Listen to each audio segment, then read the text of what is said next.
ሰው የሚገዛው ልብስህን አይደለም አንተን ነው የሚገዛ ለምን መሰኔ ያምነዋል አሁን ቅርብ ጊዜ ውስጥ ይሄንን 100% እርግጠኛ ሆኜ ነው የማወራው በጣም በአመት ልጆች ሚሊዮነሮች ይመጣሉ እንዴት አድርገው ማህበራዊ ሚዲያን መጠቀም እንዳለባቸው እየተማሩ ነው በጣም ብዙ ልጆች ትምህርታቸውን በደንብ ይማራሉ ከቤተሰብ ብር አይጠብቁም ሚልኩ አሉ ለቤተሰባቸው ሰብስክራይብ ለምንድነው ማታረጉት አሁን ማርጉ ለሚፈልጋቸው ታርጌት ለሆኑ ኦዲየንሶች ለነሱ ማድረስ ቢችል ያ ካምፓኒ ያድጋል እንደገና የሰው ችግር ይፈታል በዛ ምክንያት አሁን የዲጂታል ማርኬቲንግ ካምፓኒ አለን በሱ ለብዙ ካምፓኒዎች ሰርቪስ እየሰጠን ነው ኮንተንት ክሪኤሽን ዲጂታል ማርኬቲንግ ላይ ያሉትን በጠቅላላ ሰርቪሶችን እንሰጣለን በጣም አሪፍ ነው እንደው የማህበራዊ ሚዲያ ላይ እንግዲህ አንተ ብዙ ሙሉ ጊዜ ለምዛ ስለሆነ ካሁን ቀደም እንዳልኩት ይሄ የማህበራዊ ሚዲያን እንዴት ነው ለለውጥ የምንጠቀምበት እንዴት ነው ለእድገት ለቢዝነስ የምንጠቀምበት እንዴት ነው የሚለውን ነገር እንደው ትንሽ ብታብራራት ነው መቼም አሁን ብዙ ልምድ እያካበትክ ስለሆነ በጣም አሪፍ ማህበራዊ ሚዲያ ይዞልን የመጣው አብሶ ለኛ በዚህ ጄኔሬሽን ላይ ላለን ሰዎች ይዞልን የመጣው በጣም ሰፊ ነገሮች አሉ ገብተን ማየት ማንበብ ለሚችል ሰው በጣም ብዙ ጥቅሞች አሉ በዛው ልክ ደግሞ ለጉዳት የሚጠቀሙበትም ሰዎች አሉ እስኪ አንዴ ለጉዳት የሚጠቀሙበትን እንተዋቸውና እንዴት ለጥቅማችን እንጠቀምበት መሴ ሜቢ ዋናው ስራ ይሄ ሊሆን ይችላል አላቅም ሌላ ስራ ይኑር አይኑር ይሄ ከሆነ ዋና ስራ በዚህ ኑሮህን መግፋት አለ ቤተሰብ አለ መኖር አለብህ ምቹ የሆነ ቤት ውስጥ መኖር አለብህ ቤተሰብ ካንተ የተረፈ እነሱ በደንብ መዝናናት አለባቸው በደንብ አይደለ ያንን ለማድረግ ምን ያስፈልጋል ገንዘብ ያስፈልጋል of course why not መሴ የሚል ሱፍ ቢኖርህ መሴ ሱፍ ምን ያህል በቃ አንተ ላይ ያምራል አንተ ላይ ይሄዳል ፐርሰናል ብራንድህን ገንብተሃል ሰው የሚገዛው ልብስህን አይደለም አንተን ነው የሚገዛ ለምን መሰኔ ያምነዋል አሁን እኮ እየተሸጠ ያለው እኮ ምርት አይደለም አሁን እየተሸጠ ያለው እምነት ነው እስኪ ገንዘቡን እንመልከት አሁን አንድ ጊዜ ወተን ምን ያህል ነው የምናወጣው ሄደን የምናጠፋበት ቦታ ምናምናቸው ሰዎች ጋር ማናምነው ሰው ጋር አናወጣ ኮንተንት ክሪኤተሮች ኢንፍሉዌንሰሮች የራሳቸው ምርት ቢኖራቸው ምን ያህል ችግር ሊፈቱ ይችላሉ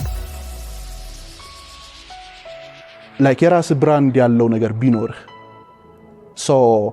አንደኛው ጥቅም በዚህኛው መንገድ መሄድ ይቻላል ሁለተኛ ነገር ደግሞ ለእርዳታ አገልግሎት መዋል ይችላል በጣም ብዙ ሰዎች እየሰሩበት ነው አሁን ላይ ምክንያቱም አንድ ሰው ተቸግሯል አክሰሱ የለው እንዴት አድርጎ ከዛ ችግር መውጣት እንዳለበት አያውቅም በዛው ችግር ውስጥ ስትሆን አንድ ሰው ሲርባው የሚያስበው መብላቱን ነው እንጂ ሌላ ነገር አይደለም አንድ ችግር ላይ ያለ ሰው የሚያስበው እንዴት አድርጌ ከዚህ ችግር ልውጣ ነው እንጂ እንዴት አድርጌ ኢንፍሉዌንሰር ልሁን እንዴት እንትን ልሁን ምናምን አይደለም የዛን ሰው ችግር መፍታት የሚቻልበት በጣም ብዙ መንገድ አለ ማህበራዊ ሚዲያን ብቻ በመጠቀም እያንዳንዱን ነገር ገብተን ካየነው በደንብ በቃ መፍትሄ መስጠት ይችላል ልጨምርልህ ሰዎች ማህበራዊ ሚዲያን እየተጠቀሙ ሚሊዮነር እየሆኑ ነው በጣም ምንድን ነው የሚሰሩት ኮንተንት ማህበራዊ ሚዲያ ላይ ትልልቅ ድርጅቶች ያስተዋውቃሉ ለነሱ ኮንተንት መስራት ግዴታ መታየት አይጠበቅብህም ብዙ ሰው የሚመስለው ወጥቶ ስለታየ ብቻ ውጤታማ ሆናለሁ ነው አይደል መታየት አይጠበቅብህም ሳትታይ ገንዘብ መስራት ትችላለህ ብዙ መንገዶች አሉ ያ ግን ያው አንደኛ ነገር ፍላጎት ይፈልጋል ሁለተኛ ነገር ድፍረት ይፈልጋል ሜቢ ትንሽ ጊዜ እንቅልፍ ልታጣ ትችላለህ ከኮምፈርት ዞን ልትወጣ ትችላለህ ያንን ሁላ ነገር ሳክሪፋይ ማድረግ ይኖርብሃል እና በቅርቡ እነዛ ልጆች እናያቸዋለን ያ በጣም አሪፍ ነው በጣም አሪፍ ነው አሁን ብዙ ሰው መታወቅም ይፈልጋል መታወቅ ፈልጎ ነው ታውቆም ሊሆን ይችላል ግን ያንን እውቅናቸውን ወደ ገንዘብ ወደ ቢዝነስ የመቀየር ጉዳይ ደግሞ አናሳ ነው የሚታወቅ ሰው አብዛኛው ገንዘብ አይሰራም ቢዝነስ አይሰራም በዚህ ጉዳይ ላይ ምን አስተያየት አለ ማለት እንዴት ነው የእውቅናቸውን ወደ ቢዝነስ መቀየር ያለው በጣም አሪፍ። እዚህ ጋር እንዲያውም እንኳንም ጠየቀኝ።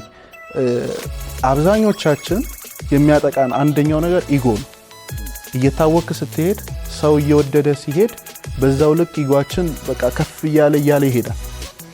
የምር ግን ካየ ነው ማለት እዚህ ጋር አንድ እንትን ጋር ከዚህኛው አካውንታችን በፊት ሌላ የዩቲዩብ ቻናል ነበረ። 6-8 ወር አካባቢ ምንም አይነት ገንዘብ አልሰራንበትም።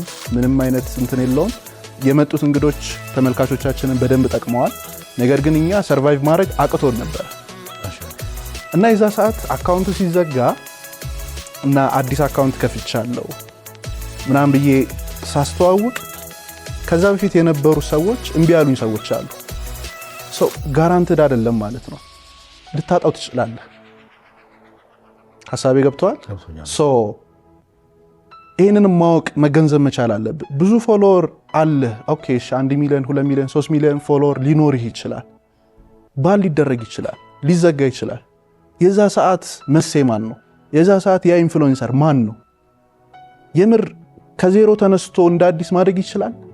እንደ አዲስ እስካሁን ድረስ የከፈለውን ዋጋ መክፈል ይችላል? ያ ሁላ ነገር አለ። ወደ ፐርሰናሊቲ ይመጣል ማለት ነው። አንድ ነገር ላይ በትዕግስት መቆየት ትችላለህ ወይ? አንዳንድ ሰዎች አንተን ፎሎ የሚያደርጉህ ምናልባት ከነሱ ጋር የሚገናኝ ነገር ስላቀረክ በዛች ጉዳይ ብቻ ወደውት፣ ያው በስሜት አይደለም የምንሄደው። ያቺ ስሜት ተነክታ ወይ አስደስታቸው ወይ አስቃቸው ወይ ደግሞ አሳዝናቸው ምናምን ፎሎ ሊያደርጉ ይችላሉ። ከዛ በኋላ ቼክ አያደርጉ። ሁሉም ሰው የራሱ ህይወት አለው። በራሱ መንገድ ነው እየሄደ ያለው። ቼክ አያደርግህም። ስለዚህ መልሰህ ታገኘዋለህ ወይ? ስለታወክ ብቻ አይደለም። የታወከውን እውቅና ተጠቅመህ የሆነ ነገር ስራ። እርዳታ ከሆነ እርዳታ ስራበት፣ ቢዝነስ ከሆነ ቢዝነስ ስራበት፣ ምርት ከሆነ የራስ የሆነ ምርት ይኑርህ። አገልግሎት ስኪል ካለ ተማር። ያንን የተማርከውን ነገር ለሰዎች አጋራ። ይሄ ነገር ሲመጣ አንደኛ ገንዘብ ትሰራበታለህ፣ ህይወትን ትቀይራለህ፣ የሰዎችን ችግር ትፈታ። ዋናው ደግሞ ይሄ ነው። በዛው ቢዝነስ ስለታወቅ አይደለም። ዋናው አብሶ ኢንተርፕረነርሺፕ ላይ ዋናው አሁን ላይ ፎከስ እያደረኩ ያለሁት እኔም ኢንተርፕረነርሺፕ ላይ ነው። አንድ ኢንተርፕረነር ዋና ስራው ችግር መፈለግ፣ ያንን ችግር ማየት፣ ለዛ ችግር መፍትሄ መስጠት፣ ከዛ ያንን የሰጠውን መፍትሄ ዞሮ ዞሮ ሰው ችግሩ ሲፈታለት ለመክፈል ወደ ኋላ አይደለም። አንተም ሜክ ማድረግ ያሉትን እንመልከታቸው እስኪ። ክርስቲያኖ ሮናልዶ አሁን እሱን ካየን ሽቶ አለው፣ ሆቴሎች አሉት፣ ብዙ ቢዝነሶች፣ እሱ ራሱ ማያውቃቸው ሆቴሎች አሉ። ባይዘው ቼክ የማያደርጋቸው ማለት ነው። በሱ ስም እንዳልኩህ ነው። ያለህን እውቅና ተጠቅመ ወደ ሆነ ነገር አውርደው። ገንዘብ አይያዝም፣ የምትይዘው አሴት ነው። መሴ ሽሮ ቤት ከፍታለሁ። በቃ የሽሮና የበርበሬ ኦፍ ኮርስ እንደሱ ማድረግ ይችላል በደንብ። መሴ ባልትና ውጤቶች ባልትና ቀን ይሄዳል አይታወቅም። ሌሎች ነገሮች እንፈጥራለን በደንብ ጥሩ ነገር። በዚሁ አንድ መልእክት ማስተላለፍ የምፈልገው ምናልባት ይሄንን መናገር ለኔ እንዴት ነው እንደ ምክርም በለው እንደምንም ውሰድልኝ። ግን ይሁን ብዙ አርቲስቶች አሉ የምንወዳቸው የምናከብራቸው፣ እነሱን እያየን የተዝናናን የተማርን፣ በፊልሞቻችን ላይ ሲኒማው ላይ ያሉ በጣም ብዙ ሰዎች አሉ የሚታወቁ። አንዳንዶቹ በጣም ጎበዝ ናቸው፣ ያንን ነገር ቀይረውታል። የራሳቸውን ፈርኒቸር ቤት የከፈቱ አሉ፣ የራሳቸውን ሆቴል የከፈቱ አሉ፣ የራሳቸውን ብዙ ነገር ብቻ በራሳቸው በስማቸው ሊሆን ይችላል፣ ከስማቸው ውጪም ሊሆን ይችላል፣ የሆነ ነገር ላይ ብቻ አውለውት አገልግሎት እየሰጡ ነው። አንዳንድ ሰዎች ደግሞ አብሶ የታወቁ ሰዎች ያንን እውቅናቸው የሚቆይ ይመስላቸዋል እና ያ አይቆይም ማለት ሰው ከሱ ጋር የማይሄድ ነገር ስታነሳበት ይጥልሃል ወዲያው። እንደዚህ አይነት ሰው ነው እንዴ ብለው ነው እንትን የሚሉትና እባካችሁ በተሻላችሁ መጠን ያላችሁን እውቅና ያላችሁን ክብር መወደድ ቀይሩት ወደሆነ ነገር ተውት። ኢጎ ያ ጥቅም እንዳለው ሁሉ ኮንሱመር ተቀባይ ብቻ ከሆነ እንዳልከው በጣም ብዙ ጉዳት አለው። ጉዳቱ የጊዜ ብቻ አይደለም። ጊዜህን ይበለዋል፣ አእምሮህን ይበለዋል፣ የትኩረት መጠንህን ይበለዋል፣ በጣም ብዙ ነገር ይወስድብሃል። ስለዚህ በተሻለ መጠን የምናውቀው እውቀት ካለን ያንን እውቀት ሼር እናድርግ። እናውጣ፣ ምርት ካለን ምርታችንን እናስተዋውቅበት። አይ እኔ እነዚህ ነገሮች ያሉኝም ለመማር ነው ለመዝናናት ነው የምፈልገው የምንል ደግሞ ሰዎች መርጠን ገባ መርጦ አይደለም የሚልክልህ። አሁን ፐርሰናላይዝ እየሆነ ነው ሁሉም ቻናሎች በቆየህበት ልክ ነው የሚያመጣል። የሆነ ነገር ላይ ቆይተህ ካየህ አሃ መሴን ነገር ይወደዋል ማለት ነው ብሎ ተመሳሳይ ነገር ነው የሚልክልህ። አሁን ሰሞኑን እኔ ውፍረት ለመቀነስ የሚለውን ሙሉ ጊዜ አይቼ በሙሉ ስነካ በቃ ስለ ውፍረት ነው ያ ምንድን ነው እያልኩ ነበር። ለካ ለዚህ ነው ፐርሰናላይዝ ሆኖ ይመጣል ወደ አንተ ሰርች በቃ በአንተ ልክ ነው የሚሄደው። አንተ ሰርች ያደረክለትን ነገር ያመጣልሃል። አንዳንድ ሰው ስልኬ ነው ጠላቴ ሲል ሰምተህ አታውቅም? ያ ስልክ እኮ አይደለም ችግሩ። ምንድነው ሰርች የምታደርገው? ምንድነው የምታየው? ምን ላይ ነው የምትቆየው? ያንን ነገር መምረጥ በጣም ከብዙ ነገር ይታደገናል። መማርም ከሆነ የምንማርባቸውን ነገሮች ብቻ ለይተን ሰብስክራይብ እናድርግ፣ ሼር እናድርግ፣ ላይክ እናድርግ። እንደዛ ሲሆን አልጎሪዝሙ አንተን የሚረዳህ ኦኬ መሴ ለካ እንደዚህ አይነት ነገር ይመቸዋል፣ መሴ እድገት ይመቸዋል፣ መሴ ጤና ይመቸዋል ብሎ ያንን ነገር ነው ተረድቶ በዛ መንገድ ነው የሚልክልህ እንጂ ሌላ አይነት ነገር አይደለም የሚልክልህ። ስለዚህ ያንን መርጠን እንመልከት። የጊዜ እና የቆይታ አጠቃቀማችን ለምሳሌ በቀን ምን ያህል ጊዜ ነው የሶሻል ሚዲያ መጠቀም ያለብን? አሁን እንደምታየው ሰው ስራ ከፈታ ቢሮው ላይ ቁጭ ብሎም ቲክቶክን ነው የሚያየው፣ ፌስቡክን ነው የሚያየው እና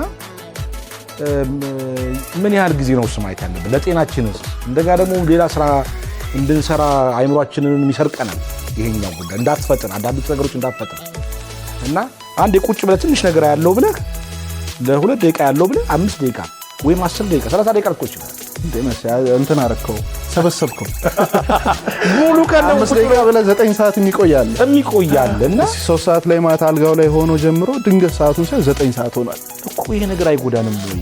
አዳዲስ ነገሮች ፈጥረን ለመስራት ሳንች አያግደንም የሚለው ነገር በዚህ ሐሳብ ብትሰጥበት ጥሩ ነው። ምናልባት በደንብ ነው የሚያግደን ከብዙ ነገር። ትኩረታችንን እንዳልኩ የትኩረት መጠናችንን ይሰርቃል። ለጤናም ለአይናችንም ለብዙ ነገር። አሁን ይሄ ነው ብል የጤና ባለሙያ አይደለም። ነገር ግን ከምናያቸው ነገሮች አንፃር ቀላል አይደለም የሚያመጣው ነገር። ሰዎች የሚጠቀሙበትን ነገር በቃ እነሱ ወስነው ይጠቀሙ። ምክንያቱም በሰጠነው ልክ ነው የሚመልስልን እንጂ ቁጭ ስላልክ ማንም እንትናል። በእርግጥ ኦንላይን ላይ ስራ የሚሰሩ ሰዎች አሉ። አሁን እንዳልኩ ከሰራህበት በጣም ጥሩ፣ በጣም አሪፍ ቀጥልበት። ካልሰራህበት፣ ካልጠቀመህ፣ ካልተማርክበት፣ ኢቭን ካልተዝናናህበት እያጀዘበህ የምትውል ከሆነ ያ ትክክል አይደለም። እኔ ወደ ሱስ ተቀይሯል የሚል እምነት አለኝ። በደንብ ብዙ ሰው የማህበራዊ ሚዲያ በተለይ የቲክቶክ ሱሰኛ ሆኗል። ኦፍ ኮርስ ዶፓሚን አይደለ?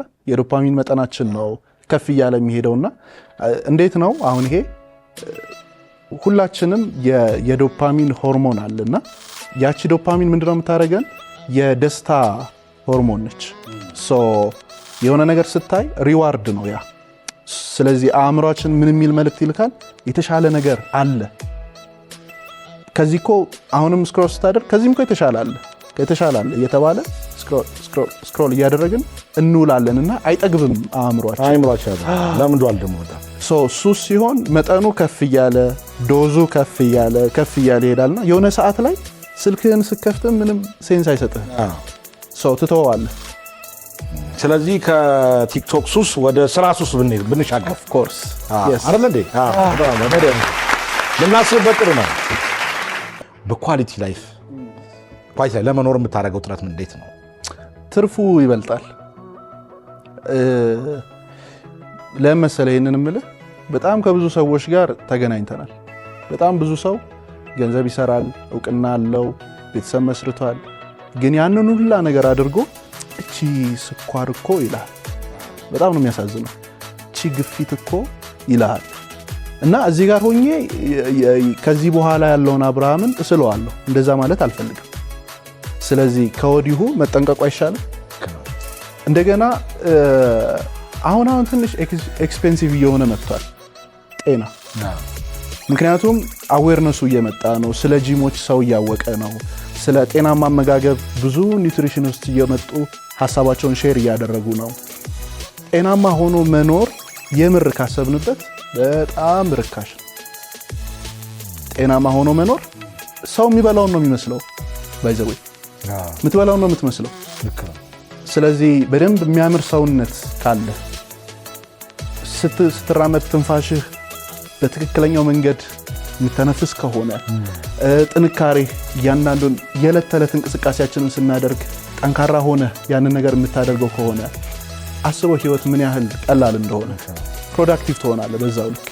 እና ያንን ነው እኔ የመረጥኩት። የምርጫ ጉዳይ ነው። እኔ ጊዜ አሁን ብዙ ጊዜ ፍርፍር እየበላው ፍርፍር ነው አንድ ሰሞን እንደዚህ ወንዳት እያለሁ ፍርፍር እየበላው በቃ የሚንቀሳቀስ ፍርፍር ነው መስለው። ልክ ነው ሰው የሚመስለው የሚበላው ነው። ኤግዛክትሊ ጥሩ ላይ እኮ ነው አሁን በጣም አሁን ማየው የሞካከር ላይ ነው። ስለዚህ የኳሊቲ ላይፍ የወሰንከው ከብዙ ሰዎች ተሞክሮ በመውሰድ ነው። ከብዙ ሰዎች ተሞክሮ በመውሰድ ከራስህም ኤክስፒሪየንስ ገብቷል። ከዚህ በፊት ትንሽ ጊዜ ሱስ ውስጥ የነበርኩባቸው ጊዜያቶች ነበሩ። ጥቅም የለው ከራስ ኤክስፒሪየንስ ማለት ነው። ኤንድ የሚያምር ሰው ስታይ የሚያምር ስልህ ሰውነቱም አእምሮም የሚናገረው ነገር ያም ጭምር ይማርከኛል። ያንን ሰው ቀርቤ ሳወራው ላይፍ ስታይሉን በደንብ ነው ሼር የሚያደርገኝ እና በቃ ትመኛለህ። ገባህ? ዋይናት ለምንድን ነው እኔስ እንደዛ ማለው ነው። ሳምንት ስንት ቀን ትሰራለህ ስፖርት? 6 ቀን። እውነት ነው? ያ እሁድ ቀን ታርፎ? እሁድ ብቻ እሁድ ቤተክርስቲያን። እኔ 3 ቀን ነው የምሰራው። በእውነት 3 ቀን ነው። በቂ ነው። ጨምራለሁ አመጋገብ አሁን በጥንቃቄ ነው አሁን ላይ። ከዚህ በፊት ብዙ ጊዜ ውጪ ነበር የምመገበው። አሁን ግን በቃ የምወስደው የካሎሪ መጠን ታውቆ፣ ምክንያቱም ምን አለ መሰለህ ቦዲ ቢልዲንግ ላይ ሰውነትን መገንባት ስትፈልግ የምትወስደው የፕሮቲን መጠን መጨመር አለበት፣ የምትወስደው የካርብ መጠን ምክንያቱም ጉዳቱ በዛው ልክ ነው። ብዙ ፋት እየተጠራቀመ በሄደ ቁጥር ለማይተላለፉ በሽታዎችን ትጋለጣለህ። ያንን ነገር በማየት በተቻለ መጠን ጤናማ የሆነ አመጋገብ ነው የምከተለው። ማሳደግ ክህሎትን የማሳደግ ስልጠና ላይ ነው። በሱ ላይ እንደው በወጣት ዙሪያ ምን ተገነዘብክ? ቅድም እንዳነሳውልህ ነው ሁሉም ሰው የራሱን ህይወት ለመቀየር እየሮጠ ነው፣ እየተጣጣረ ነው። ያ ሰው የሚፈልገው እንዴት አድርጌ አሁን ካለሁበት ነገር ልውጣ። አንዳንድ የማይንድ ሴት ክፍተቶች አሉ። ምክንያቱም ከልጅነታችን ጀምሮ ስናድግ የመጣንበት መንገድ አለ፣ ቤተሰብ ያሳደገን መንገድ አለ፣ ትምህርት ቤት የቀረጸን መንገድ አለ፣ ጓደኞቻችን አሉ፣ እንደገና የምንውልበት ቦታ፣ ከዛ በኋላ ደግሞ ስራ ቦታ ላይ ደግሞ ስንገባ የምናያቸው ሰዎች፣ ከዛ ትልቁ ደግሞ ቴሌቪዥን፣ እንደዚህ አይነት ሚዲያ። ብዙ ሰው ቁጭ ብሎ ሚዲያ ላይ ነው የሚውለው። ሚዲያ ላይ ሲመለከት ምንድን ነው እየወሰደ ያለው? ማንነቱን እየቀረጸ ነው የሚሄደው። ከዛ ማህበራዊ ሚዲያ አለ። ያ ሁላ ነገር ተጠረቃቅሞ መጥቶ ያንተ ፐርሰናሊቲ ይሆናል። የሆነ ሰዓት ላይ ማትናደር ከነበርክ ራስን ተናዳጅ ሆነ ታገኘዋለህ። ከየት መጣ? መማር በጣም የምትወድ የነበርክ ሰው የሆነ ሰዓት ላይ ትምህርት የሚባል ነገር ጠልተህ ራስን ታገኘዋለህ። ከየት መጣ? ስራ በጣም የምትወድ ዴዲኬትድ የሆንክ ስራ ላይ ማትደራደር የነበርክ ሰውዬ ስራህን የሆነ ሰዓት ላይ ባይሰራስ ቢቀርስ ብለህ ራስን ታገኘዋለህ። ሰዎች ሲሉ ሰምተህ አታውቅም? እኔ እኮ እንደዚህ አይነት ሰው አልነበርኩኝም። አጋጥሞ አያውቅም? ከየት መጣ ያ? ስለዚህ ራሳችን ላይ መስራት አለብን ማለት ነው። ሁሉም ሰው የሚያየውን የሚመገበውን የምናስገባውን ነው ምን መስለው።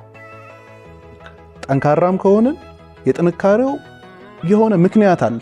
ለሁሉም ነገር ምክንያት አለው። አሁን ላይ ውጤቱ ይታይ እንጂ ለትናንትናው ነገር ላትወቀስ ትችላለህ፣ ግን ዛሬ ምንድን ነው የምታደርገው?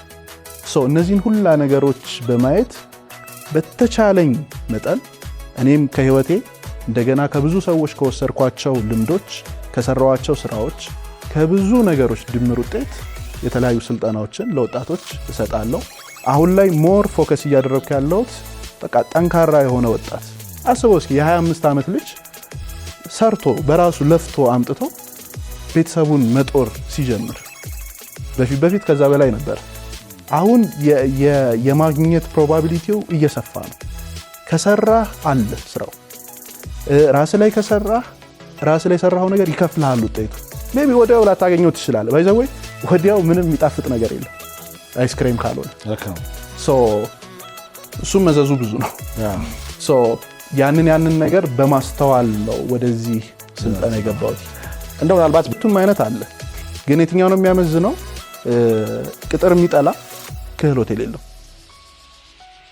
ገብተዋል ሀሳቤ የማይገናኝ በቃ ተቀጥሮ መስራት አይፈልግም። አይ እኔ እንደዚህ አይነት ነገር ጊዜን ለሰው መገዛት አልፈልግም ምናምን ይልሃል።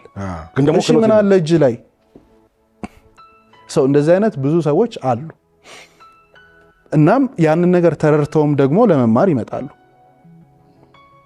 አሁን ላይ ሞር ዲጂታል ክህሎት ላይ ነው ፎከስ የማደርገው፣ ግን ብዙ ቦታዎች ደግሞ ቴክኒካል ስኪሎች የሚያስተምሩ ቦታዎች አሉ። በዛው በጣም ትልቁ መማሪያ ቦታ ተቀጥረህ የምትሰራበት ቦታ ነው። እየተከፈለ ኤክስፒሪየንስ ለማዳበር እየተከፈለ እና ምንድነው የምላቸው በተቻለ መጠን ጎበዝ መሪ ጋር ተቀጠሩ። በቃ ሰክሰስፉል የሆነ ስራውን በደንብ ጠንቅቆ የሚሰራ ከሱ እየከፈለህ የምትወስደው በጣም ብዙ እውቀት አለ። በጣም ብዙ እውቀት ሰው በደሞዝ እርግጠኛ ነኝ አሁን ላይ አይኖርም። ልክ ነው፣ ምናየው ነው ኑሮውን። ስለዚህ ክህሎት ያስፈልጋል። ብዙ ካምፓኒዎች ደግሞ በጣም በሚገርም ሁኔታ ክህሎት ያለው ሰው እያገኙ አይደለም። ምክንያቱም አሁን ሲቪ ኤአይ ነው የሚሰራው። ባይዘ ሰዎች ኤአይ ላይ ቻትጂፒቲ ምናምን ይገባሉ፣ ሲቪያቸውን በዛ እንትን ይላሉ። ዋው የሚገርም ነው ምናምን ትላለህ። መጥቶ ግን ቴክኒካል ነገር ላይ ግን ስታየው፣ ስራው ላይ ስታየው ያ ሰው ኤክስፒሪየንስ ላይኖረው ይችላል። የምትፈልገውን ውጤት አይሰጥህም። ስለዚህ አሁን ላይ ከሲቪ በላይ ሰው የሚያየው የትምህርት ደረጃህንም አይደለም። ይሄ ሰው ልቡ እንዴት ነው? ለማደግ ሬዲ ነው ወይ? ለመማር ሬዲ ነው ወይ? መጥቶ የምር ዴዲኬትድ ሆኖ መስራት ይችላል ወይ? ያንን ሁላ ነገር ነው አሁን ላይ የሚያዩትና በተቻለ መጠን ተቀጥረን ትንሽ ጊዜ ብንሰራ። አሁን የማውቃቸው ልጆች አሉና ተመረቁ ወጡ፣ የራሴን ስራ ነው የምሰራው ምናምን ብለው ከዛ ከሰሩ። ከዛ ምንድነው ምክንያቱ ብለው ሲታይ የትምህርት ሰራ የምትሳሳታቸው ስህተቶች ናቸው። ስህተትን ደግሞ አንማርም። ትምህርት ቤት ስለ ስህተት እንማራለን? አንማርም። ሰዎች ተቀጥረው ቢሰሩ እየተሳሳቱ እንኳን ራሳቸውን እያረሙ ከጊዜ ወደ ጊዜ በደንብ ፐርፌክት እየሆኑ እያደጉ ይሄዳሉ። እኔ እንጃ ተቀጥሬ በሰራሁበት ጊዜ በጣም ብዙ ጥፋቶች አጥፍቻለሁ። በጣም ብዙ የተቀጠርኩባቸውን ካምፓኒዎች ያከሰርኩበት ጊዜ አለ። ፕራውዶኛ አይደለም ማወራው፣ ግን ተምሬበታለሁ። በጣም ብዙ ነገር አግኝቼበታለሁ። ሰዎች ቢቀጠሩ ብዙ ነገር ይሸፍንላቸዋል። የተወሰነ ጊዜ ተቀጥረው ኤክስፒሪየንስ አዳብረው ወደ ሙያቸው ደግሞ ኦፍ ኮርስ ከየትኛው ልጀምርልህ? በቃ የተማርኩኝ ታዳጊ ሁነህ የመጀመሪያው ከትምህርት ውጭ የሰራኸው ስራ ምንድን ነው? ጋራጅ ሰርቻለሁ፣ እንጨት ቤት ሰርቻለሁ፣ ብሎኬት ቤት ሰርቻለሁ። የካዝና ስራ ካዝናውን መስራት እሱንም ሰርቻለሁ። ኤንድ ፎቶግራፍ ቴክኒካል ነገር ኤዲቲንግ፣ ሳውንድ ኢንጂነር ሆኜ ኢንጂነር እንኳን አልሆንኩኝም፣ ነገር ግን ሳውንድ ላይ በደንብ ሰርቻለሁ። ሚሊታሪ ብቻ ነው ያልገባሁት። ሌሎች ስራዎች በጣም ብዙ ስራዎች አሁን ረስቻቸዋለሁ። ሳንቲም ዝርዝር አሁን ቀርቷል እኮ የለም ሳንቲሙም የለም። ስለዚህ እነዚህ ስራዎች ሁሉ ገና ታዳጊ ወጣት እያልን ነው የሰራው። እንዴት ልትሰራው ቻልክ? ማለት አሁን ትምህርት እየተማርክ ወደዛ ስራ እንዴት ገባ? የዛ ሰዓት ላይ በእርግጥ የምውለው ከታላቆቼ ጋር ነበር እና ሰርተው የመጡትን ነገር ይህን ያልሰራው እንደዚህ ያገኘው ምናምን ሲሉ በጣም በቃ ውስጤ የማግኘት ፍላጎት ነበረኝ እና እነሱን ስለምመለከት እሱ እንደዚህ አግኝቶ እኔ ኮችን ነገር እንትን ብላት ምናምን ብዬ በቃ ገንዘብ ይምጣ እንጂ ስራውን እሰራዋለሁ። ሰውን አያስከፋ፣ ፈጣሪን አያሳዝን፣ ገንዘብ ያምጣ፣ ችግር ይፍታ፣ እሰራዋለሁ ያንን ነገር።